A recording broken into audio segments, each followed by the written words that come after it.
If you say you work in tech, for us it means you create. The tech community creates and innovates to connect the world. That's why our stand at Lambda Days is a little different this year. We worked with two Polish artists, Filip Skotniarek and Dominicek Wilkowski, to make a DIY installation from recycled materials. Our marketing budget was donated to the New South Wales Wildlife Information, Rescue and Education Service. This organisation is dedicated to saving, caring for and rehoming Australian wildlife.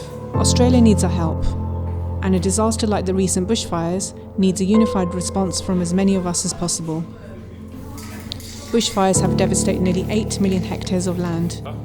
If these fires were in Brussels, they'd stretch all the way to Paris, Amsterdam, the English Channel and Dortmund.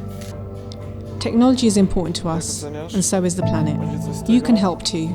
Donate to WISE, or help us share this message on social media using #CodeForGood.